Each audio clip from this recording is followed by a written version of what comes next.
patience is the number one thing that kills people's dreams. They're not willing to work hard enough, long enough at the same thing.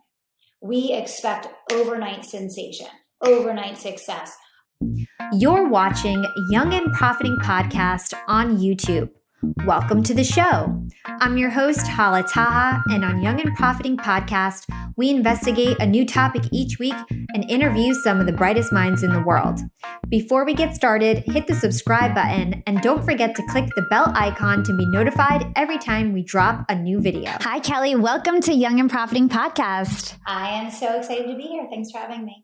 Likewise, super excited. I think you're going to share so much valuable information today. So for those who don't know you, you are a podcaster, you're an author, and the CEO and founder of the Kelly Roach Coaching company, which is an extremely successful online business. And today we're really going to focus on your methodology around conviction marketing, which I think is brilliant. But before we get into that, I want to take a step back and really talk about your childhood and your upbringing. So my team did some research and they told me that you were raised in a family of 5. Your family was basically on the poverty line. You were always working to make ends meet. You were cleaning toilets to pay for dance lessons. And after high school, you attended a local college and continued to work while you studied and danced. So let's talk about this because obviously hard work was instilled in you at a young age. So talk to us about the value of hard work in who you are today and how putting in the reps really helped you as an adult. Yeah, absolutely. Well, I mean, the number one thing that I learned, in my life is that if there's something that you don't like, change it. And that hard work makes absolutely any dream achievable. And, growing up, I had lovely parents. My parents are wonderful people, but my dad worked for a nonprofit. My mom was a stay-at-home mom because there was 5 kids. It would have been more expensive to put us in daycare than it would have been, obviously, to have her home with us. And my dad really had a false belief system that in order to make a difference serving for this nonprofit, that we basically had to struggle. He couldn't give back and make great money too. And I believe that that was a false belief system. And I decided to set out on a course in my life to both do good and create wealth. And that's what I've done for myself. It's what I teach other entrepreneurs to do. But, not having a fallback position, not having, wealth in my family, getting a lot of no's growing up actually was the greatest service I ever could have had because it really taught me the importance of not giving up and being willing to work towards goals over a period of years. I think one of the biggest misconceptions that really holds people back from accomplishing their dreams is this perception that success happens quickly or happens overnight, right? And I always say, every overnight success is 15 years in the making. It doesn't matter whether you've been working towards that particular success for 15 years. There were so many things that you were working to become as a person that led you to that success. And that's why we have to make sure that we don't get caught up in people's highlight reels. We need to run our own race, own the lane that we're in kind of thing, Yeah, 100%. I love what you said around your mindset around money and how you kind of broke that generational curse that your parents had. They meant well, but they just didn't have the right mindset about money. And a lot of people think money is bad, but money is good. The more money you have, the more you can give and help the world. Yeah. And I mean, that's just not a nice saying that you and I are tossing back and forth because we run successful companies. I've actually researched it. I actually own my own philanthropic foundation that I use to give back that I'm able to now when I was growing up, we were on the receiving end of charity all the time. We didn't have any money, so we couldn't do anything to help anyone else. Now I get to be on the other side of it because I've created wealth for myself. And if you research, it's the wealthiest people in the world that do the most good. Why? Why is that? Because they're the people that have disposable income that they can use to give back and do things for others.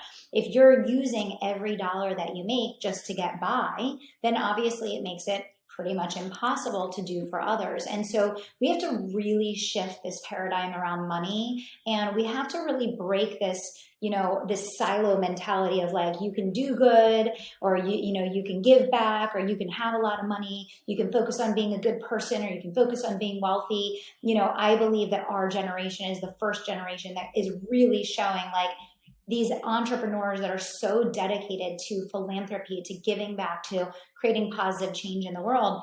but again, the reason why we're able to do that is that we've been able to create wealth for ourselves, which enables us to then serve and give back and be, on the giving side of philanthropy. 100%. I totally agree.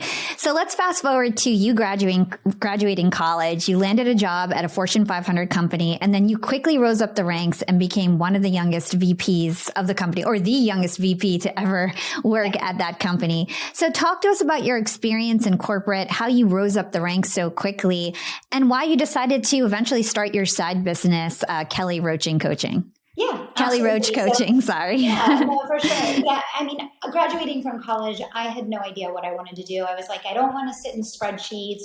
I love people. And I wanted to get into a big company because I wanted to create financial freedom for myself. And I knew I had the work ethic and the hustle. I knew I could learn. So I was like, I'm just going to, join this company. I started in that entry-level position. And I was literally the first one in and the last one out. Every single day I showed up for work, even in my most entry-level job with no money, in a suit, hair and makeup, like ready to take on the world every single day. And, over a period of years, I was promoted 7 times in 8 years, and I ended up building a team of 100 people. So I started off with, one branch with 0 staff, 0 database, complete turnaround, hired 1 person, and then ultimately built a team of 100 across 17 locations. And, we broke every record for growth in the company's history. And I have never claimed and will never claim to be the most talented. I'm certainly not the smartest. I was like a B student and I tried really hard. I know a lot of cool entrepreneurs are like, I never showed up for class and I was a horrible student and blah, blah, blah.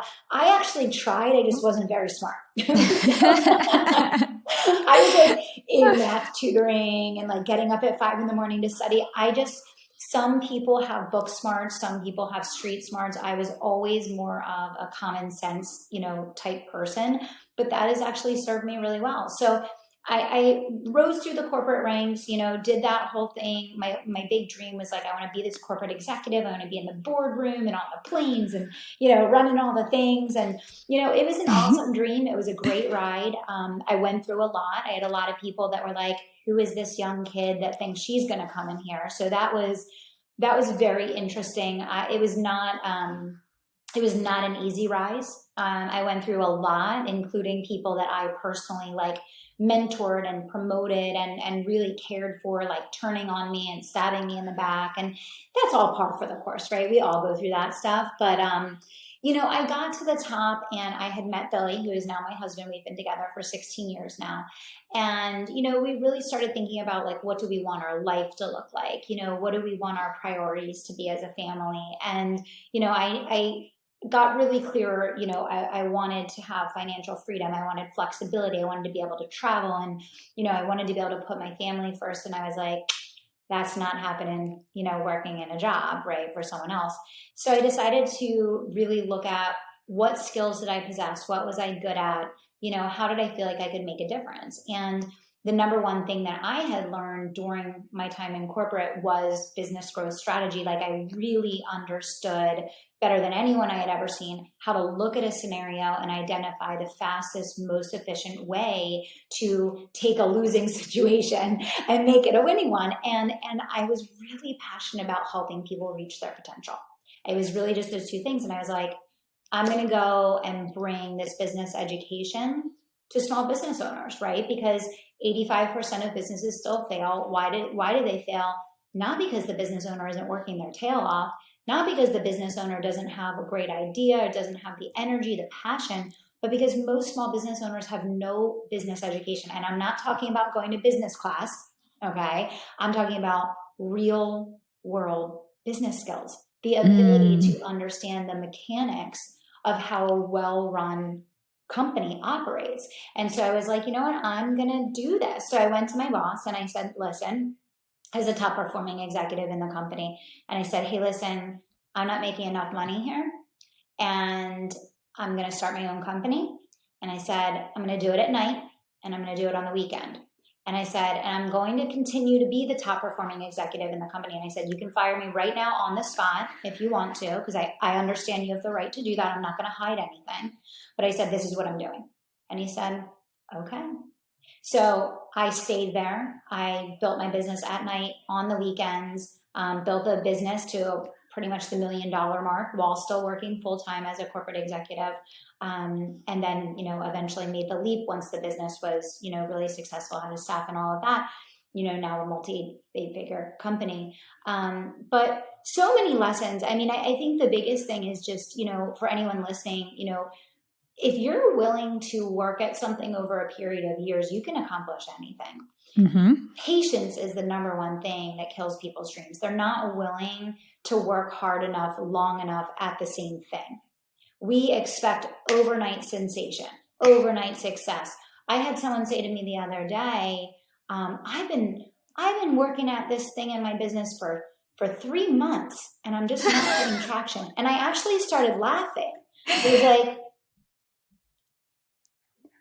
and I'm like, talk to me in a year and a half. Like, what are you talking about? Right. Mm-hmm. And it was one of the things that really shocked me when I entered the business coaching space, because I saw that there were so many people promising to teach people how to start and grow businesses in like 3 weeks or less. They're like 6 weeks, like laptop lifestyle, like, whatever. And I'm like, I don't think that's how it works, building a company.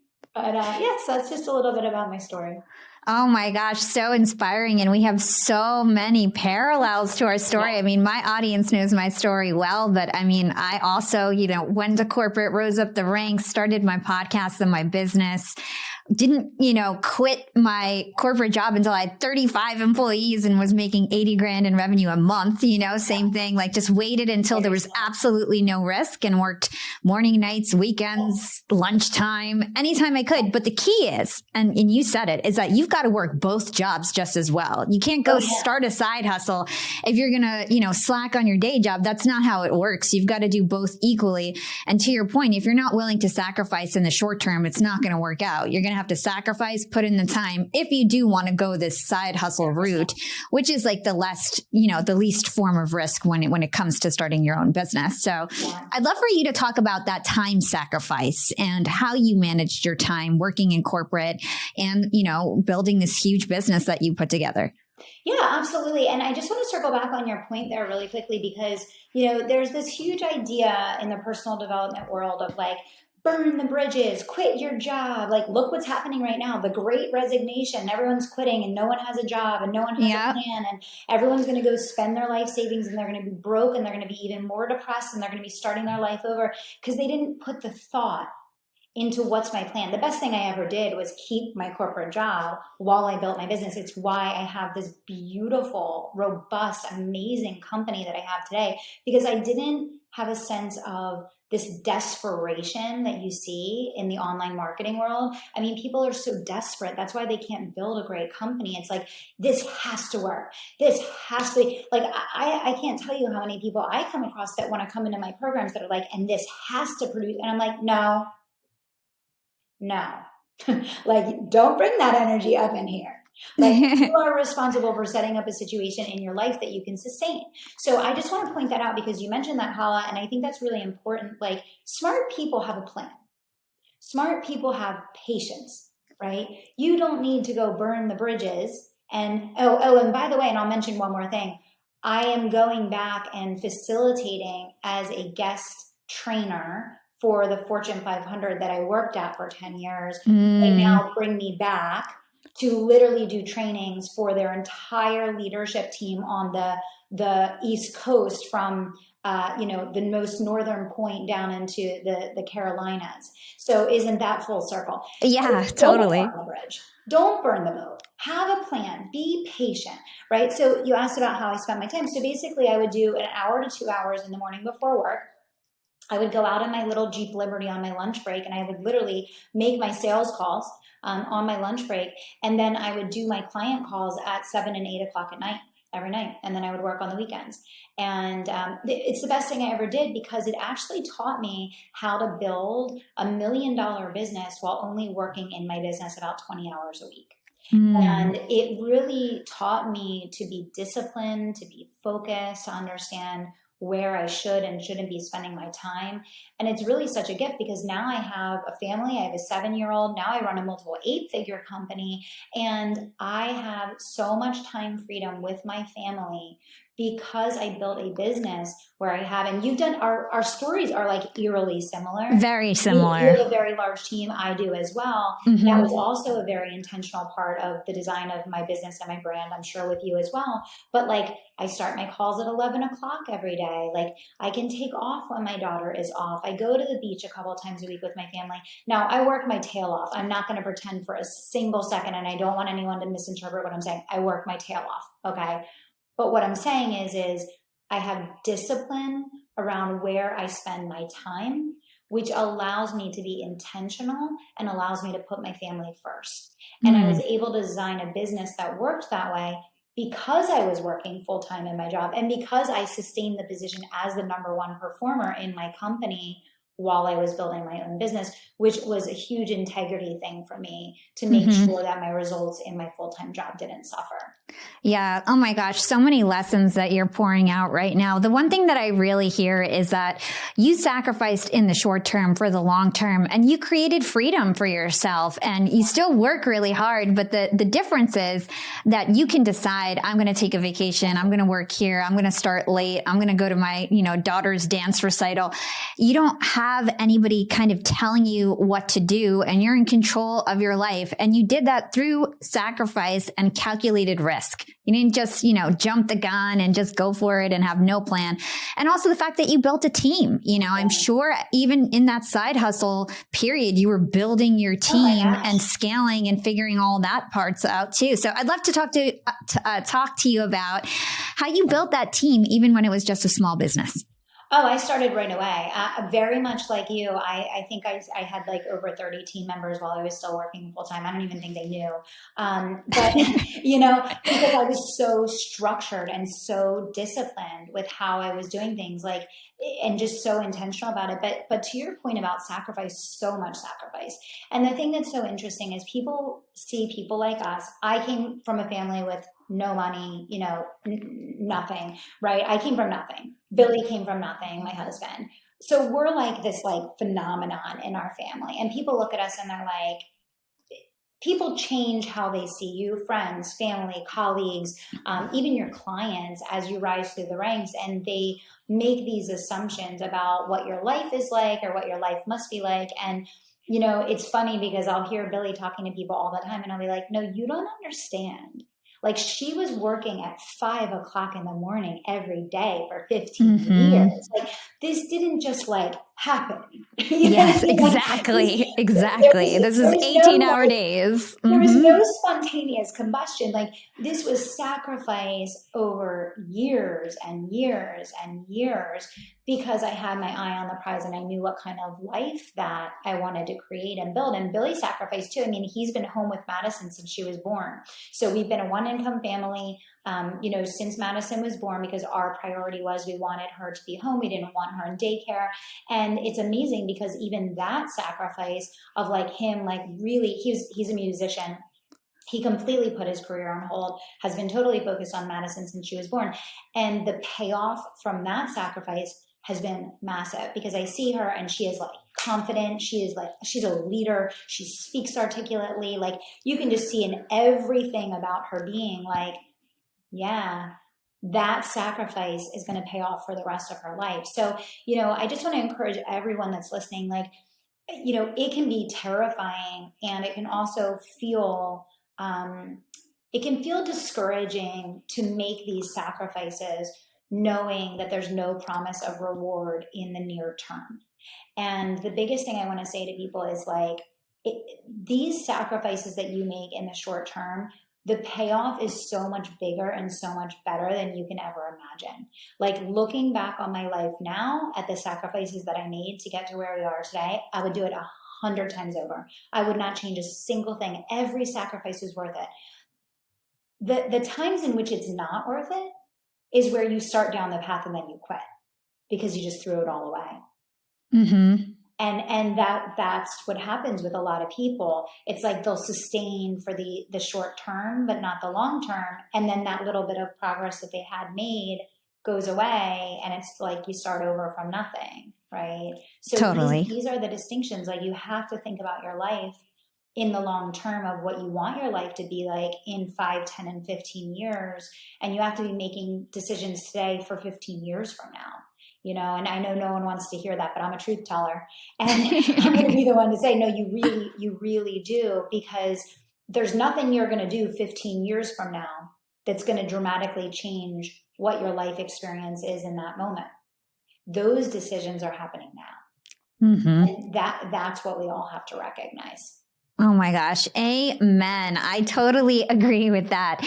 So let's get into your new book, Conviction Marketing, because I loved your book. I, just ran through it. I'm a marketer myself. And so when I like a marketing book, I feel like it means a lot because I consider myself to be a great marketer. So great job on the book. It comes out February 22nd. And what was the genesis of the book? Why did you decide to write it? Yeah, I decided to write the book actually, and it's so interesting. I started writing this book before the pandemic, and things got so crazy the last couple of years actually that we had to push back the launch like twice.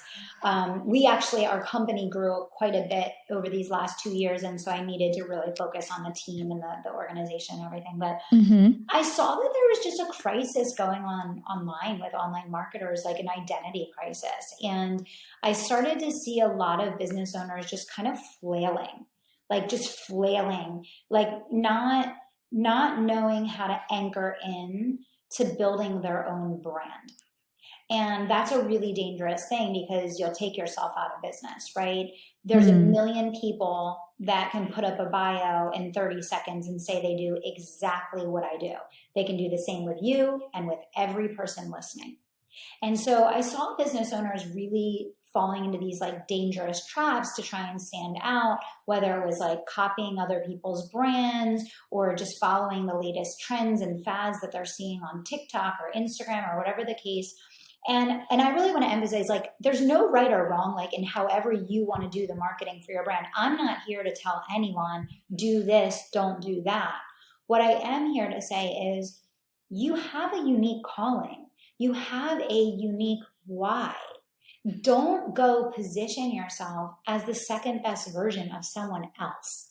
Like, that's the only thing you can do wrong, is not honoring the DNA of your own business, not honoring the DNA of your own brand. And so I wanted to help business owners to understand how they could identify their core belief system, their convictions, how they could really get clear on, well, how am I different and what makes me different? And how do I share that in an authentic and meaningful way that builds my legacy body of work versus doing stupid crap that you're going to regret later, right? I mean, just to be completely transparent. And, obviously there's a huge what's in it for me because I teach business owners how to scale their brands online. So I want my clients and my audience to be more successful at understanding how to build a category of one brand. I saw that pretty much everything that people were doing was great for short-term clicks and short-term conversions, but not great for actually building a business of substance and significance that will stand the test of time. And so the goal of the book is to give a framework that people can follow to not build a brand that looks like mine, not build a brand that looks like yours, to literally walk away from the book like, holy shit, like I have a unique calling, a unique set of DNA, a unique set of beliefs and convictions, and I can do this my own way without compromise. I have to say, I was reading your book and I was like, yes. Everything that I was reading, I was like, you are so right. I never thought of it, in the way that you outlined it in your framework, but I agree with everything that you say. And I can't wait to dive really deep on some of the steps, to get to be that category of one. So let's talk about the 5 essential steps that you outline in your book. Can you walk us through them at a high level? Yeah, definitely. So, let's start at the very beginning, a very good place to start, right? The first thing is, I think you have to step away from the copy paste trap and you have to put yourself in a position to really say, I am going to be the best version of me and only me versus the second best version of someone else. So I would say, like, first things first, let's just like set a baseline of like, we're going to go to market in a unique way that represents who we are and what we're called to do. And as a part of that foundation, it's really about identifying what your core convictions are. You have to know what you believe in order to make every decision in your business about how you're going to stand out and what you're going to do in order to achieve your financial and impact goals. And I know everyone listening has money that they want to make and a difference that they want to create. And if you don't know what your anchors are, those things that you're going to burn at the stake for are, it's going to be really hard to do that. So the foundation is identifying and deciding that you're going to build your own brand, not someone else's, right?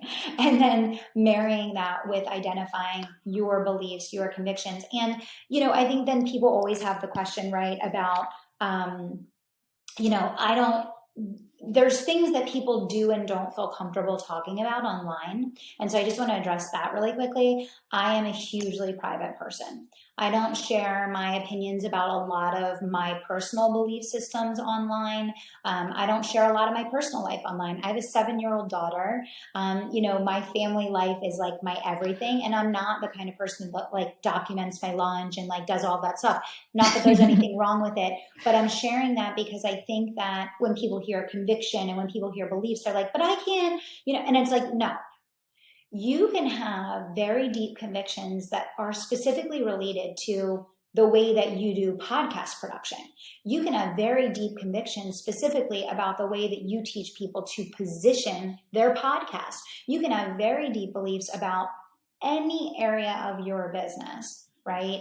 That does not put you in a space of being controversial or being afraid you're going to get your account shut down or talking about things that you're uncomfortable talking about. So I do want to put that out there because I know that's always the question that people have. And you don't have to be controversial in order to stand out. You don't have to be controversial in order to be convicted, but you do need to have a belief system because otherwise, why would someone choose to work with you versus choosing to work with someone else? And that's the problem. Everyone wants to say me too. Like every marketer wants to say, oh yeah, like everyone in my space is doing this. Yeah, we do that too. And we do it better. No one wants to hear that. Like everyone's heard that a million times. Like don't tell me that you do that too. Tell me what you do differently. Tell me what you do that is completely unique. Tell me what your thought process is that's actually different than the rest of your industry that makes me say, oh, hey, like, yeah, I want to have a conversation and check out what you're doing, right? Totally. Just pause there because I know I just kind of covered a lot. No, I think that totally makes sense. I feel like a lot of people don't understand that you need to differentiate if you want to succeed and you need to be the solution for what people are looking for. And if you're out there saying me too, then you're just copying everyone else and not really differentiating yourself. So totally agree there. Yeah. And then you have to really identify the gap, right? This is something that I have been teaching for years. And I will tell you that the business owners that really understand how to identify the gap in their industry, they become multi-million-dollar successes very, very quickly. In every industry, there is a wide open gap.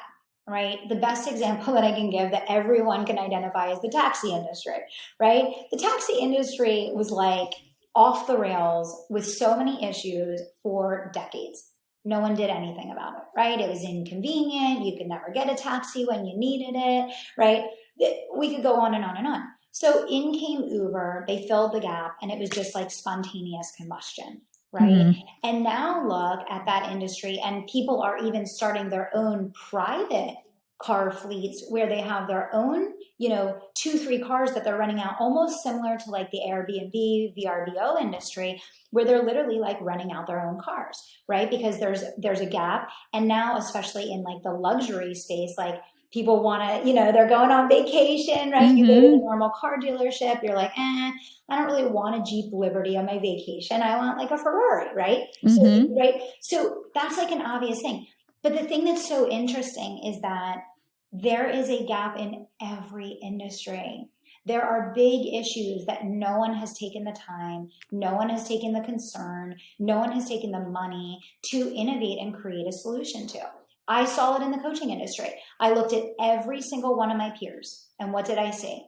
They were all running these like massive programs where they were dumping people into a Facebook group. They didn't have any team to support them. People couldn't get their questions answered. Someone would post a question in the Facebook group and there would be 100 comments that just said F. I didn't know what that meant. And then I found out that meant following. So it's the blind leading the blind. No one has any answers. Everybody's looking around. There's no coach to be found. And then we wonder why people are spending $100,000 on coaching for their business, and they're right back where they started. So what did I do? I said, I'm going to build a full-time team of 30 support members. I'm going to have every single person that goes through my program have one-to-one support in addition to the group program that they're going through. They're going to have accountability. They're going to have accessibility. I took the whole model, flipped it on its head. My business exploded. There's a gap in every industry. It's not hard. It's just, instead of you saying, how do I replicate what my industry is doing? You say, what are the issues in my industry and how do I step up to fill them or to fix them? I love that. So let's move into your pyramid, if you wouldn't mind, because I feel like it's a good place to talk about it. So your pyramid, oh my gosh. So your pyramid is made up of 3 levels. The first level is how-to marketing, and then it's hope marketing and conviction marketing. So from my understanding, the how-to marketing is really the foundational piece that you got to start with to command credibility and authority. Talk to us about this how-to marketing and how to do it effectively. Yeah, absolutely. So how-to marketing is the most basic element of marketing, and it's typically the way that people enter your ecosystem. It's simple. It's easy to do. Anyone can do it. It costs you nothing. Record a quick video on your iPhone, pop it on your stories, pop it on your page, share it across different profiles. Boom, you're doing how-to marketing. This is literally a transfer of knowledge. It's where I'm showing you, hey, Hala, I know how to do something that I know you're interested in doing. I'm going to be your teacher. So all of a sudden, Hala watches my video. She spent 2 minutes with me. She's like, damn, I like this girl. She just taught me how to do something I didn't know how to do. All of a sudden, she's like, cool. Okay, this is someone that I like. This is someone I trust, whatever the case. So how-to marketing serves a really important purpose, because when people are scanning the airwaves and when they're looking for new accounts to follow and they're looking for new people to learn from, they want quick, digestible, instant tips. Right? Yes. Easy. Mm-hmm. Okay. The problem is that's where most people stop. Yes. Now, the problem with this is, just like people are scanning the airwaves looking for a quick, easy, actionable tip, they're doing that all day, every day. It's called escapism, right? That's why people go online and scroll and scroll and scroll. It's escapism. So it's kind of like, you got the girl, she said yes to the date, and now you're like, cool, I already had a date with that girl. Let me see. Oh, she's really cute over there, right? And then someone, right? So the problem with how-to marketing is, it's a great way to get people in your ecosystem. It's not a great way to keep them in your ecosystem. And we have to remember, what's the purpose of marketing? The purpose of marketing is to attract so that you can nurture and finally convert people into paying customers. Well, if you miss this middle section of nurture, they never make it over here to conversion. And that's what's happening to a lot of marketers. They pump out this how-to marketing. And this is, a lot of people are doing, they're pointing and they're dancing and, they're lip syncing and all of those things. And that's fine. Do you have a way to then bring them through that process and finally get them to convert? Okay. So how-to gets them in, it doesn't keep them there. We want you to not just do how-to, but we want to elevate from, okay, I see you as a credible teacher. I see you as an authority. Wonderful. Now let's elevate. Let's figure out, how are we going to get people to keep coming back? Well, if you notice in the conversation that we're having here today, Hala, we talked a lot about stories, right? We talked a lot about experiences that I had, experiences that you had, ways that we resonate with each other. We talked about failure. We talked about setbacks. We talked about patience and sacrifice. What did we just do? Bring out emotions. Exactly. So the people that are experiencing this show are going to say, you know what? I've only been working at that goal for a year. I think I can keep going. Kelly kept going. Hala kept going. They both run these wildly successful companies now. Maybe there's nothing wrong with me that I wasn't an overnight success in 6 months. Maybe if I stick with it, I am going to achieve my goals after all. Okay, now we're on to something, right? And this is why, of course, podcasting is so powerful. It's such an amazing medium for hope marketing. So hope marketing is the biggest chunk of your pyramid. And this is where you really connect with your audience in an emotional and a sensitive way, where people are like, you're not just a teacher. You're not just an authority figure. You are my friend. You are my confidant. You are my cheerleader. You are the person that has been in my shoes. You understand everything that I've gone through. You understand everything I'm going through now. And you cross the bridge to the other side. So hope marketing is really about reaching down and grabbing your audience and like wrapping your arms around them and saying like, no, you're not quitting. You're coming with me on this journey. I'm going to support you every step of the way. I've been there. You can get there too. And hope marketing is really what's going to keep people coming back. I call it like the stickiness factor of your brand. It's the thing that really makes people feel deeply connected to you as a person, not just as a marketer that can give instruction, but as a human being that has feelings, that has emotion, that's been through some things. Right? Does that make sense?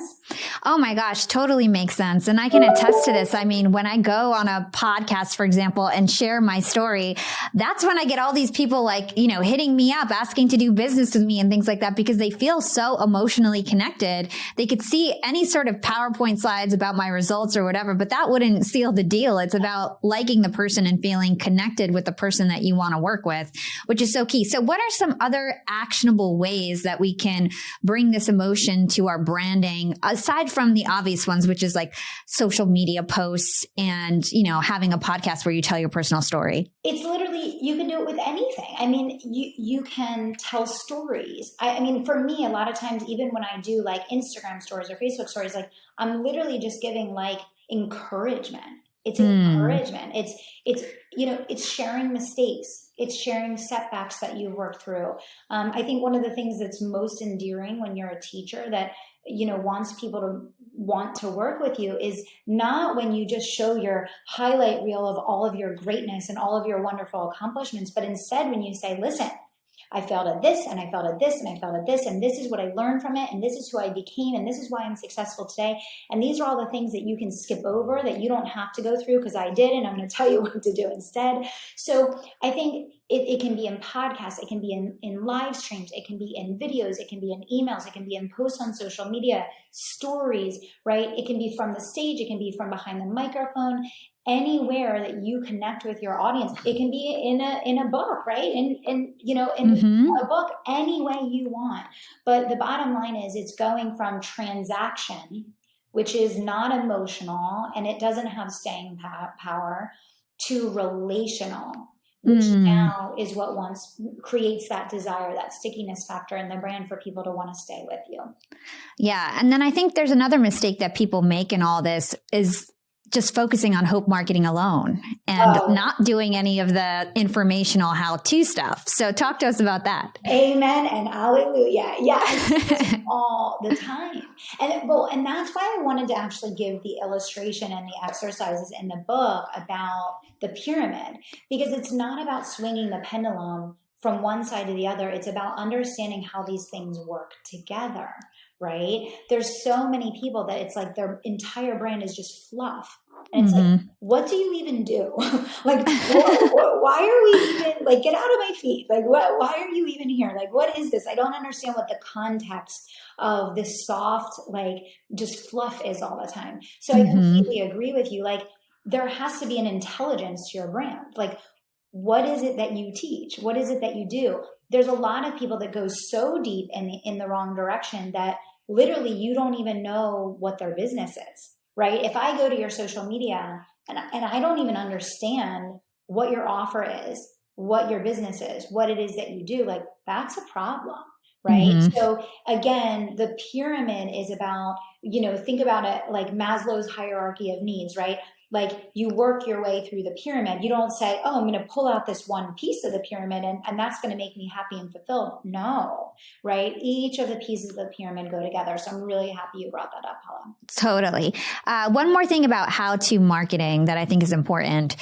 If you're going to do how-to marketing, isn't it true that you should really focus on a couple things and not just do like how-tos about everything in your industry, because then nobody's going to know what you're really about? Yeah, thank you for bringing that up. I mean, this goes back to what we were talking about, you know, at the beginning of the show, where this lack of patience is the number one saboteur for small business owners. I mean, I see so many businesses that one day they're marketing this, and then the next day you see them marketing something that has nothing to do with that other thing. And you're like,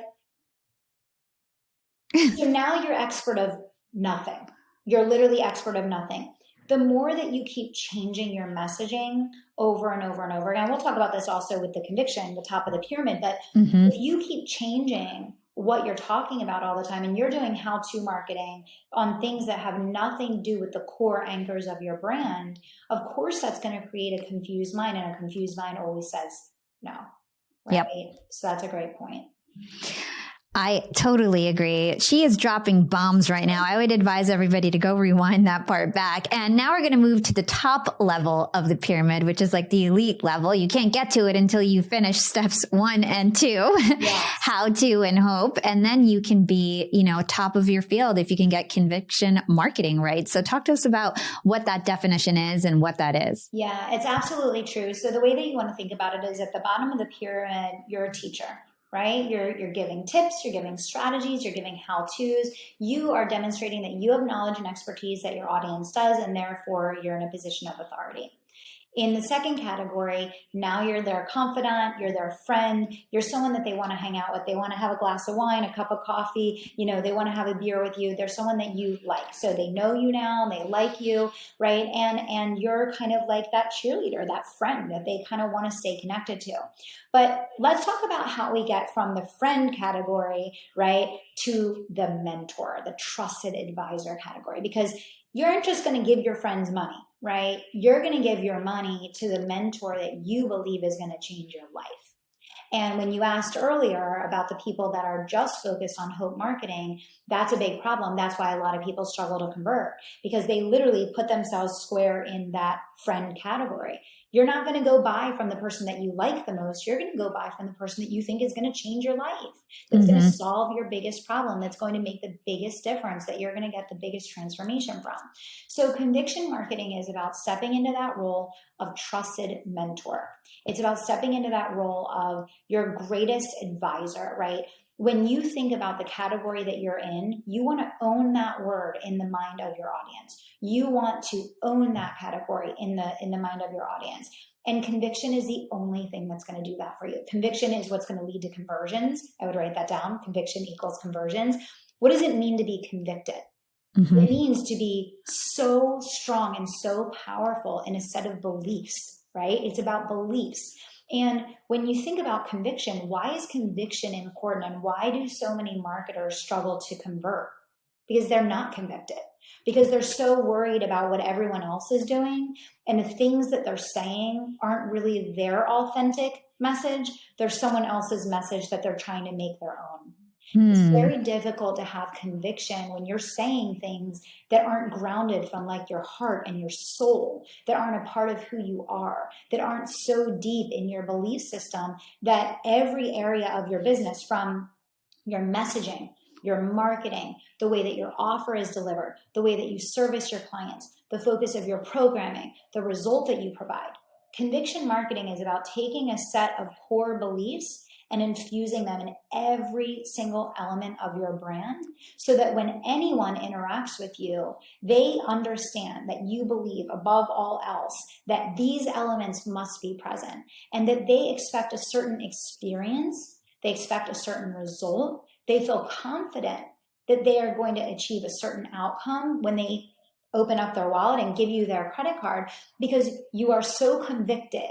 You have such a high level of belief about the result that you're going to provide and the why of how you provide that result. And this is why in the book, we start off with identifying your belief system and then talking about how that materializes in your brand, identifying the gap in your market, and then really getting clear on how you're going to fill the gap in the market. Like, these are actual exercises that you do in the book, because you might have to do a little self-work to do this. This is about slowing down and peeling the onion back a little bit. And I think that, and I know I felt this way when I first started in the online space. I felt a little scared to lead with conviction, because I was no one and I had no clients. And I didn't really know, how the heck am I going to get someone to want to buy from me when I'm a nobody, when everyone else in my space is over here talking about this and doing this. But it actually doesn't work that way. Like, it actually works when people interact with you. The number one thing that they're saying is, do I believe this person? Like, do I believe this person? Like, do I trust you? Do I trust that linking arms with you is going to make my life better? Do I believe that by giving you my money, this result is going to happen. It's all about believability. So if it's all about believability, you better know what your convictions are, and you better be able to say those convictions with a level of confidence and certainty that is going to go from this warm and fluffy brand that people think, oh, I learn a lot from this person. Oh, I really like this person. They've been through a lot. They really inspire me, to know this person is pretty certain that they're the best in the world at what they do. And I believe them. So I'm going to pull out my credit card and spend my money to work with them, right? Yes. Oh my gosh. So what keeps floating in my head every time, like while you're talking, is that if you're going to move to the conviction marketing, you really actually have to be an expert of your industry, because it doesn't allow you to not be an expert. I see too many people, for example, trying to like make it in the podcast industry, and they don't even know how the podcast industry works. And I'm like, how are you even trying to succeed in this industry if you don't even take the time to understand it? And to your point, understand the gaps and how you would fill them. So it forces you to really know your industry and really know your stuff. Whereas the other things you could get away with, like learning one little thing and like seeming like you know your stuff, you actually need to know your entire industry and the ins and outs of it to be good at conviction marketing. And then I think a lot of people, if they are experts, they might go about it in the wrong way, where they just keep shouting from the rooftops what's wrong instead of shouting what they should be doing to make it right. So talk to us about that. I want to peel that back a lot, because those are really great points. So number one, this is what I love about conviction marketing. You can't do conviction marketing if you're not an expert. So you better either become an expert, or you better get yourself into a business where you are actually an expert. I mean, just like you said, you see that with podcasting. I see that with business strategists. There's like teenagers that teach business coaching now. And I'm like,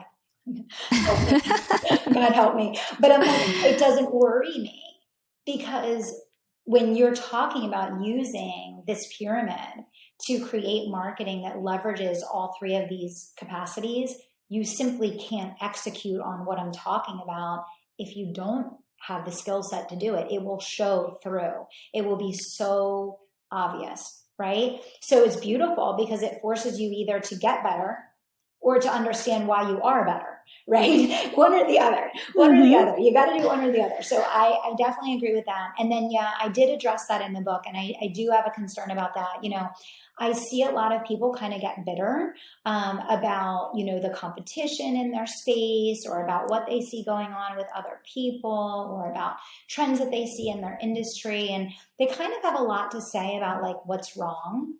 And, you know, I talk about this in the book. There's a whole chapter about this, but like, this isn't about like complaining and like shouting from the rooftops about what's wrong. This is about like, get off your butt and do something about it.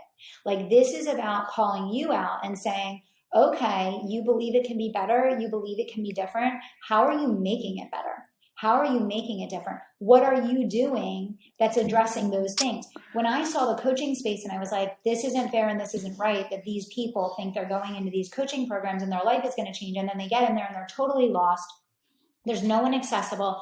There's no one available. There's no one to help them. I didn't start creating all this content talking about like the coaching industry sucks and there's no support for people. And I didn't say a word.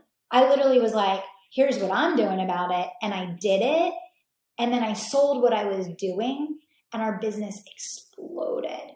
So this isn't about pointing out or calling out what other people are doing wrong. This is about identifying, well, what do you think could be done better or different? Go and do it.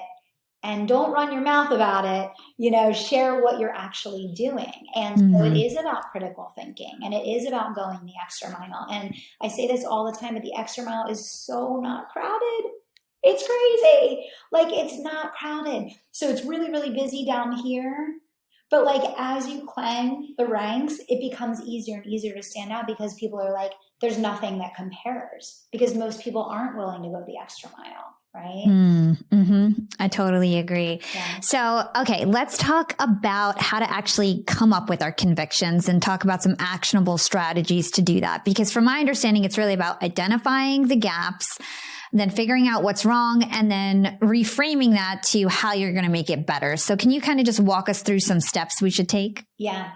The first thing to do is to really take yourself all the way back to the beginning of when you decided to get into business. And the most important thing is, hopefully you are a consumer in your own space or have been at some point, right? So go all the way back to the beginning of your experience doing what you do and really ask yourself, what was the thing that compelled you more than anything to kind of throw your hat in the ring and say, I'm going to start a business doing X, right? Typically, when we decide to go into a certain space, there's something that we believe to be true. There's something deep that's driving us that makes us feel that we can do something better or different, or at least that can compete with all of the millions of other people that are doing the same business we're doing in their own way, right?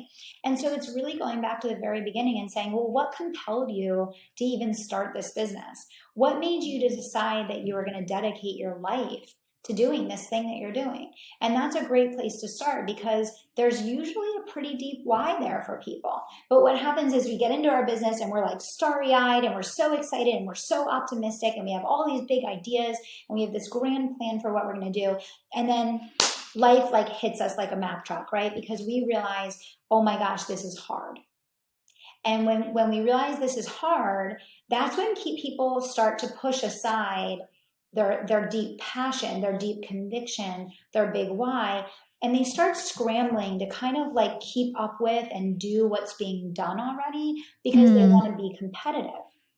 So you need to kind of like almost like clean your palate, I'll say, let go of those things and return to the very beginning of what compelled you to get started in the first place. What was your big why? What made you say, I'm going to dedicate my life to doing this thing that I'm doing? That's your foundation. Beautiful. So I want to move on to the third step of your framework, which we haven't talked about at all, and that's building your tribe. So I know we only have about 10 minutes left or less. So tell us about building your tribe and what are the components of that? Yeah, absolutely. So when you think about stickiness, which stickiness is the only way that you're going to get from the attraction all the way over to the conversion. Again, so what's the point of all of this? The point is we want to help you to be more effective at attracting people into your ecosystem and ultimately converting them into paying clients. We want to help you make your dreams come true. That means that you need to be really good at creating a stickiness factor, because it can take people sometimes 3 months, 6 months, 9 months, a year and a half to work their way through your ecosystem. Some people are going to buy in a day. Some people are going to buy after studying you for years at a time, right? So there has to be a stickiness factor. The stickiness factor a lot of times is the tribe that you create. It's the community. It's the brand. And this is about having common beliefs, common language, common ways that you think about the world, common values, right? Which again, of course, go back to conviction. So you want to think about, how are you creating community? What is the belief system of your community? What's kind of the code of ethics? How do you interact with each other? What's the language that you use? What do you believe in your community, and what are the pillars of this community, right? And when you think about that, usually in any really tight-knit community, there's something that people are raging against and there's something that people are fighting for. Right? Mm-hmm. And so what you want to think about is, what's the common language that you're going to create, that you're going to get everyone to kind of use and operate with? So it's like we have this thing between us that is common and sacred. What is it that you're going to be rallying against? And what is it that you're going to be fighting for? And again, we're not rallying against people. We're not disparaging other brands, right? We're playing nice in a sandbox, but you have to understand what it is that you're trying to create a distinction around. You have to be really, really clear. When I launched the live launch method and I started teaching that, what I really was rallying people against was the complexity of technology. I said, look, I'm going to teach you how to launch from your phone with no tech tools, no slides, no outside tech team, no pre-recording, none of that stuff. You're going to throw it all out the window and you're just going to show up live for 9 days and you're going to convert $1 million. And that's what we were rallying people against, is this complexity that was standing in the way of people being able to actually focus on connecting with their audience, which is why they couldn't convert, because they're managing web slides and pre-recording and doing all of these other things. So again, we're going to keep it clean. Okay, we're going to keep it clean. You always want to think about building a legacy body of work that you'll be proud of 5, 10, 15 years from now. But you have to understand the operating reality of your people. What are you fighting against and what are you fighting for?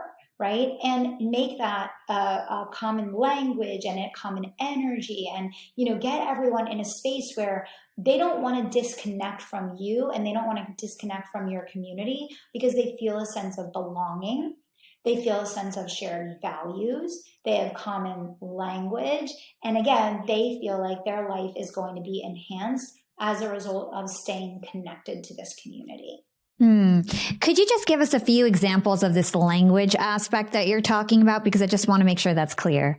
Yeah, it can be anything. It can literally be anything. So like for me, I picked the word unstoppable. And I literally defined the word unstoppable. And like people will refer to me and they'll say, she's the unstoppable girl, right? Because I started so many years ago talking about this word unstoppable, and I defined it as, you're unstoppable if you're a person that, despite setbacks and challenges and chaos and turbulence and every reason that you could make an excuse to fail, that you decide to keep fighting for your dreams anyway. And you don't stop taking action until you accomplish them. And I literally talked about this hundreds and hundreds and hundreds of times. I wrote a book named Unstoppable. I built the names of my groups around it. I built the name of my program around it. So it literally created this tribe mentality of people that suffered setbacks, went through the challenges, went through all these things, but believe so deeply in their goals and dreams that they're making them come true anyway. You can pick any word, you can pick any language, you can pick anything you want. But again, this is about taking a step back and not trying to be or do or compare or compete with anyone. It is literally, what are the words that you want to build your ecosystem around? What is the mentality that you want to have as a shared mentality amongst you and ultimately your clients? What do you want that relationship to be?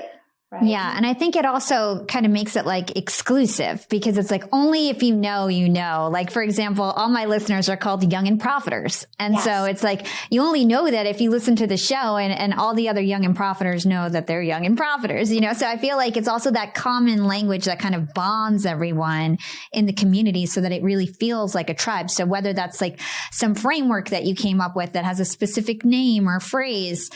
So I totally agree there. Even your word conviction marketing is like one of your tribe words, I think. Exactly. So we don't have time to get into steps 4 and 5 of your framework. So everybody out there, make sure you go grab Conviction Marketing February 22nd. Is there anything you want to round out before we move on to the last question of the day? No, I would just say, yeah, absolutely. If standing out and becoming a Category 1 brand is important to you, know that there's a framework to do it. It's going to take a little courage, right? But it's accessible to everyone.